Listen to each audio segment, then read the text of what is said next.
Shabbat Shalom mes amis, Baruch Hashem, on a cette semaine par Shaketetse et on est au Chodesh Elul. Il y avait une fois Rabbi Yaakov, il voyage de Toronto vers New York. C'est un voyage de 7-8 heures. Au milieu du chemin, il est très fatigué. Il cherche un endroit où se reposer, un hôtel, un motel, rien du tout. Il rentre dans un endroit, il dit écoute-moi, va à la maison de retraite, va voir là-bas, peut-être qu'il y a ils ont des fois des chambres.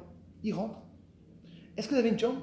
Il dit écoute-moi, hier il y a une personne qui est décédée, si tu veux, tu peux louer sa chambre. Ok.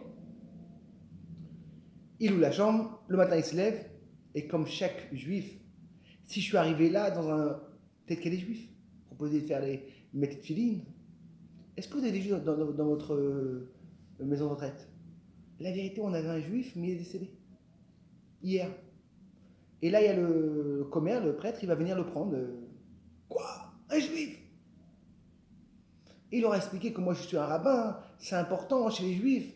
Il dit écoute-moi, si vous êtes un rabbin, vous êtes prêt à signer que vous prenez sur vous, aucun problème.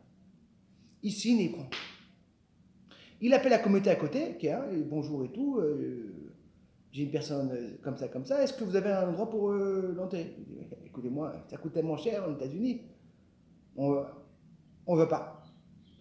Il appelle une deuxième communauté, venez voir et tout, il vient là-bas et tout. Il dit bien sûr, on a une place spéciale pour les gens qui n'ont pas d'argent et on peut les enterrer. Ah, magnifique et tout ça. Il arrive et tout, et avant qu'il enterre, il voit le nom, et le rabbin il regarde bizarrement. Il dit mais vous avez imaginé? Ce monsieur Bornstein, il a 10, on l'a plus retrouvé depuis 5 ans, il a disparu. Mais vous voulez dire encore plus que ça. Rabbi Yaakov, monsieur Rabbi Yaakov. Cette personne-là, il y a 10 ans, il était très riche.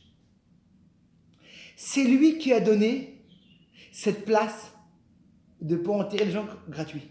Et regardez ça. 10 ans après, la roue a tourné et il a reçu. La Torah nous dit une mitzvah qui est très importante. Il y a plein de mitzvahs dans cette paracha. Mais une mitzvah qui est très importante, c'est, imaginez-vous qu'une personne veut prendre des petits oiseaux. Et il voit que la maman elle est sur les œufs. Tu n'as pas le droit de prendre les œufs quand la maman est là.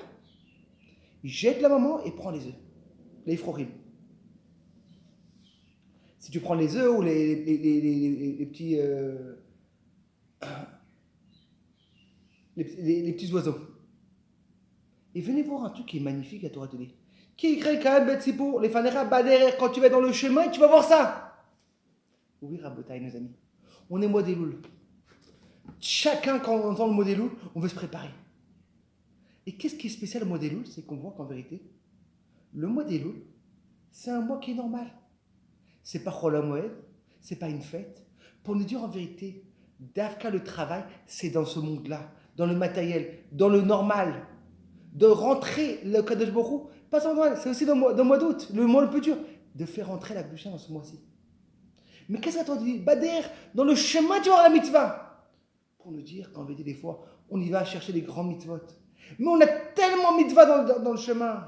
Quand on nous propose des tulines, mais tulines. Ah, tu sais quoi, t'as besoin d'un 10e minyan? J'y arrive. Il y a un cours de Torah, passe. Dans le chemin, t'as plein de mitzvot, tu peux attraper. T'en as plein. Tu en as trouvé d'aider un pauvre. Un sourire. T'arrives à la maison, gentiment, avec un sourire à la maison. T'as tellement de mitzvot que tu peux faire entre la route, Avat Israël, respecter les parents. Et ça, que t'as rendu.